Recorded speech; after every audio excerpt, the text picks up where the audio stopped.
everybody. I don't know when y'all gonna catch it. Whenever you catch it, just come on. This is your girl T.S. Madison. I'm here loud, live, and in color. I am the judge of reason on the hit online show called The Queen's Court. And I don't know if you guys woke up to this morning and you noticed that there was a video put out trying to explain like what's been going on with the Queen's Court and this and the other, or something, whatever came out. I just want to first start out by saying that there are three sides to every story. KHIA got up this morning and she made a video telling her side of the story or whatever, you know, which left a lot of speculation up for everybody, you know, out there to try to figure out like what's going on, like what's happening and whatever. Because the video I put up last night was very much so like, what's going on with this? Listen, the Queen's Court is an online hit show phenomenon.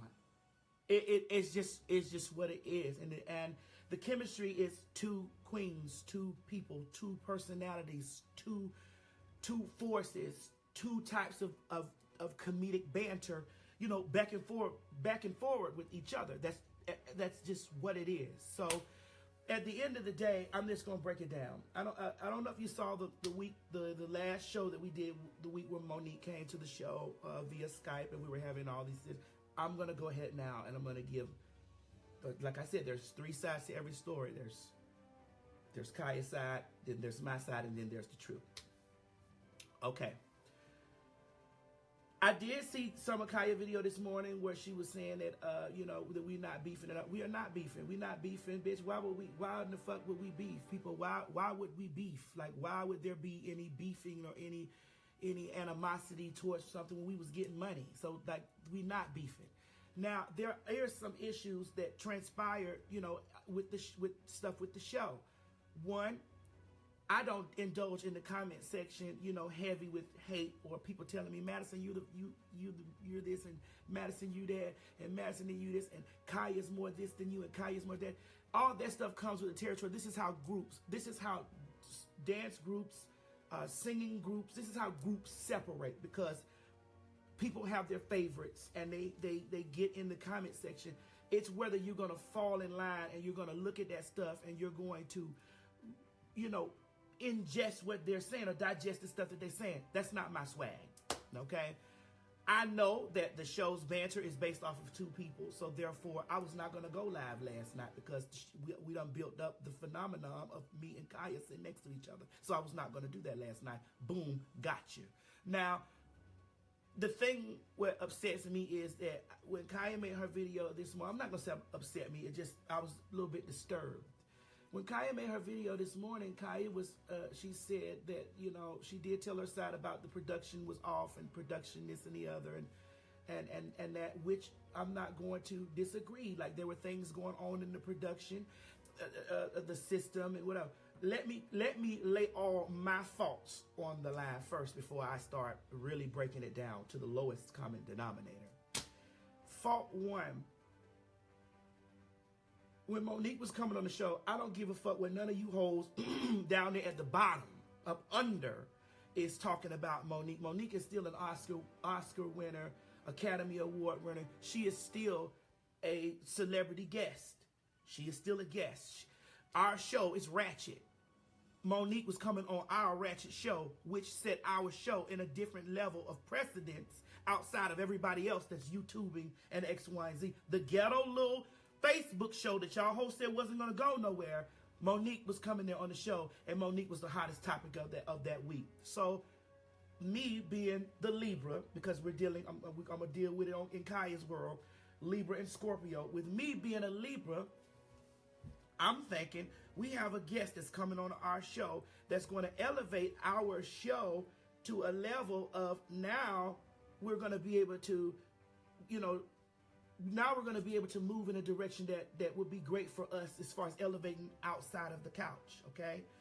And I said, and instead of me holding my iPad or holding my phone to try to do a interview with Monique, how about I go ahead, I bought a program where it would be picture in picture, and I and KHIA would be interviewing her. So I bought that. The program was $700. before the program was bought, KHIA and I had discussed Monique coming on the show an entire week before. Now, what I don't like, the stuff what KHIA was saying in her video, was she didn't like all the changes, she didn't like all this and the other. KHIA, don't convey to the people that the changes that went on to the show, that they were forced on you, or this was something that we did without a collective decision.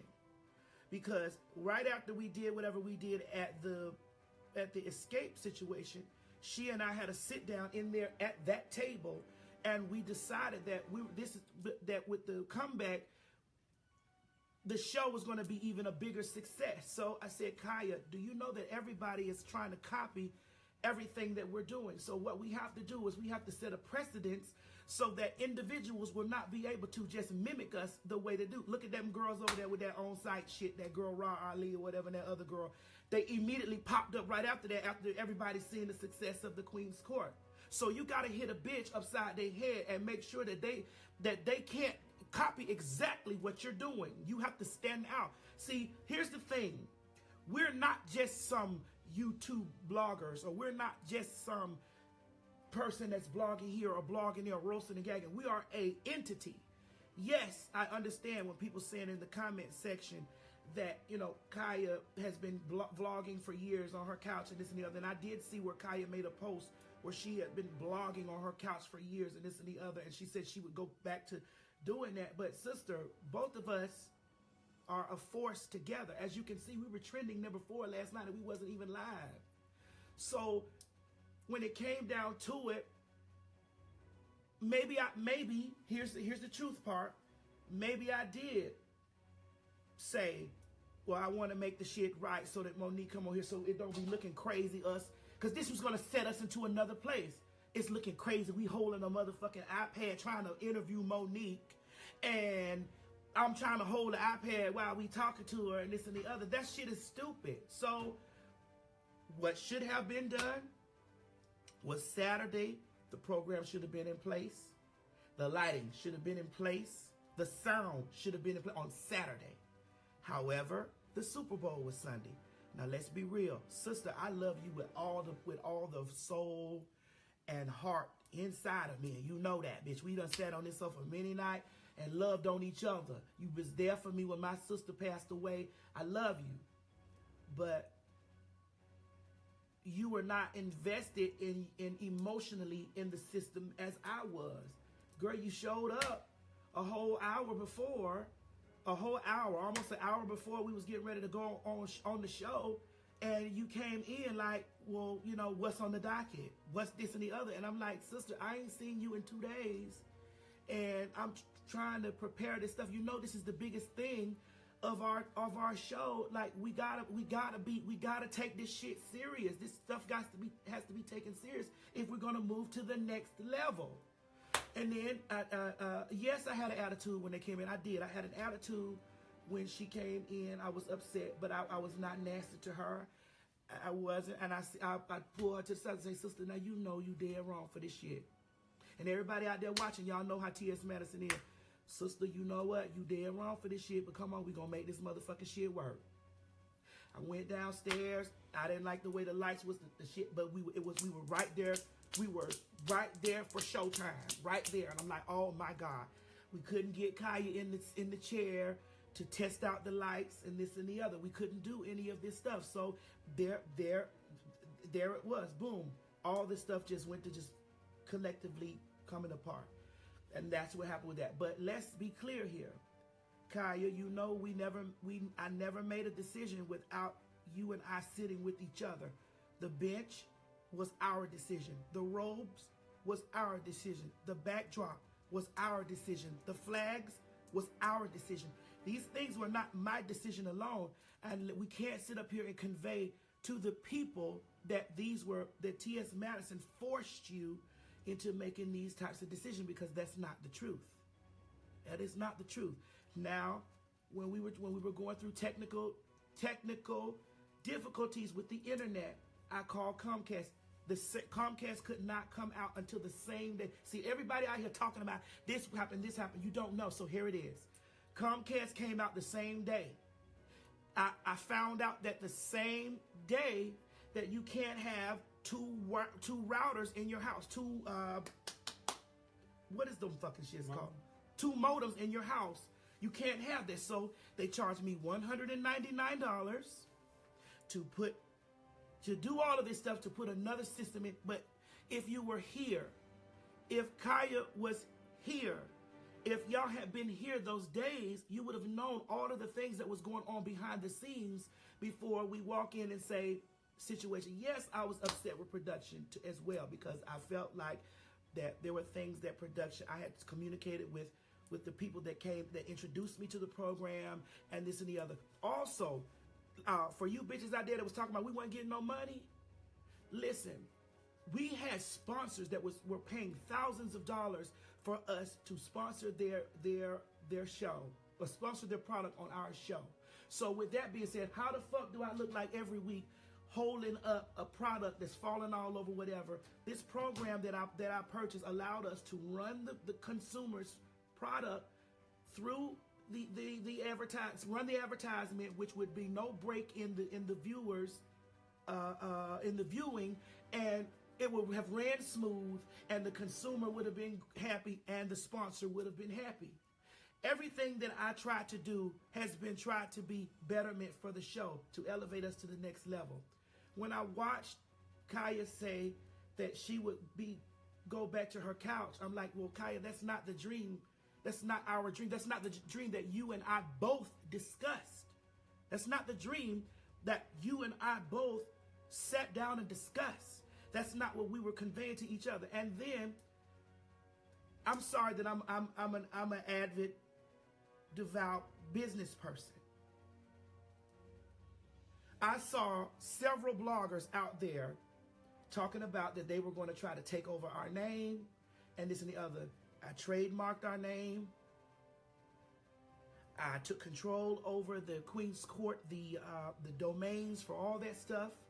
I'm the business side of it. I'm not just sitting on the sofa reading and roasting. We're going to make money for this shit. I'm not going to be sitting up here trying to be enemies to people out there in the world if I'm not going to be able to make money from the situation. And that's just what it was, you know? Now, I'm here in a position to where KHIA and I will be doing live shows, the live Queen's Court shows in the cities that we're in. Live Queen's Court shows in the cities that we are booked through.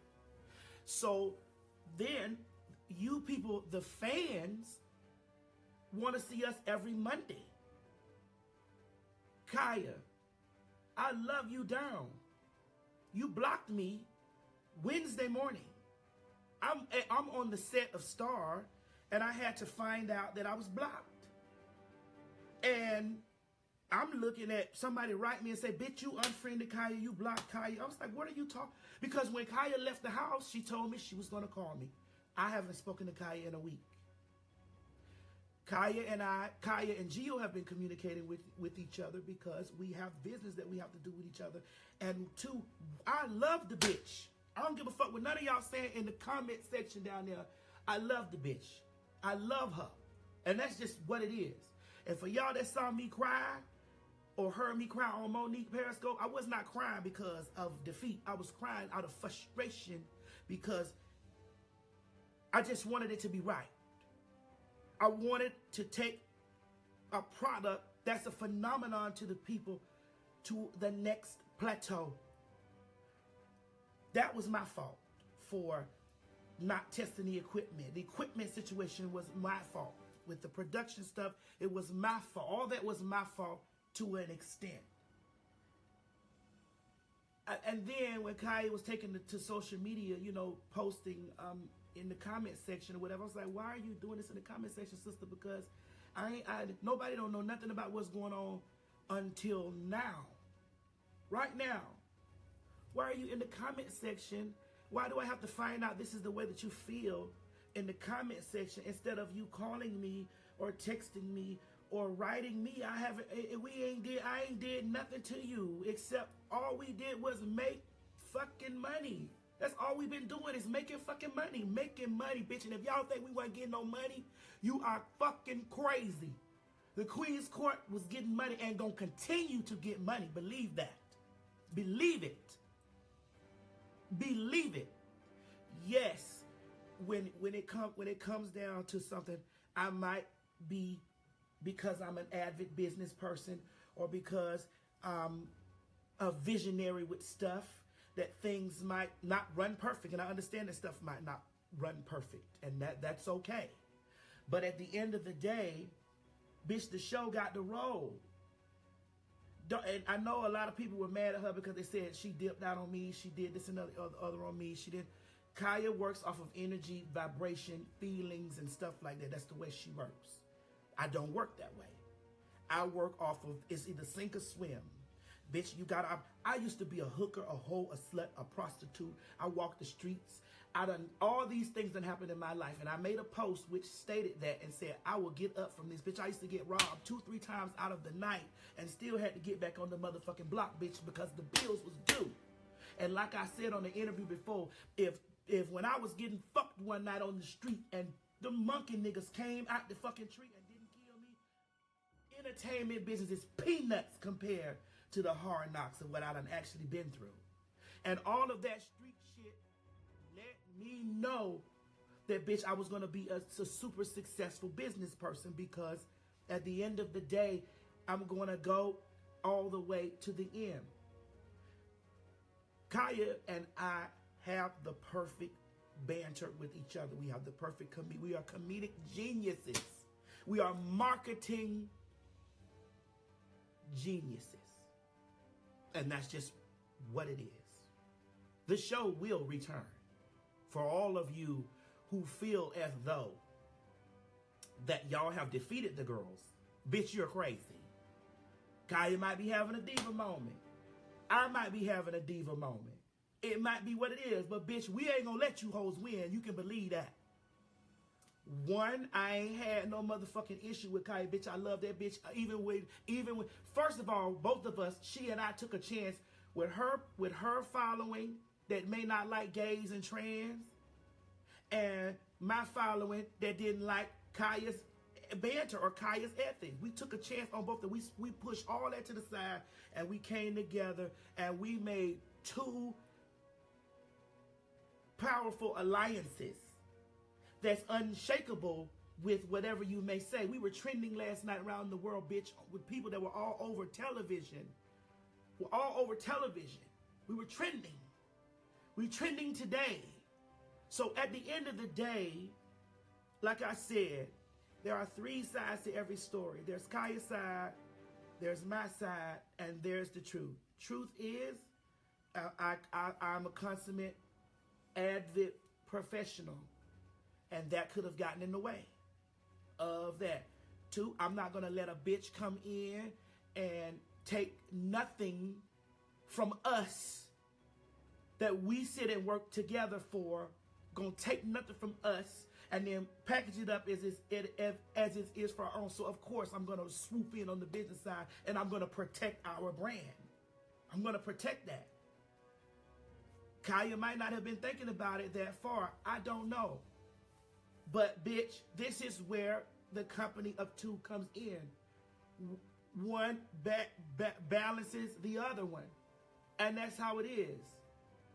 Bitch, the Queen's Court is KHIA and T.S. Madison. That's just what it is. Now, ladies and gentlemen, on Friday, February 17th, T.S. Madison, bitch, and KHIA motherfucking the Thug Misses will be loud, live, and in color in Washington, D.C., bitch. And on April the 27th, hear me clearly, T.S. Madison and the Thug Misses will be loud, live, and in color in Jacksonville. Hear me fucking clearly. We will be doing those things, bitch, because we love each other and we love our fans. And on Monday, March 19th, the Queen's Court will reconvene. And there you have it. I love you. I love you for real. Bye.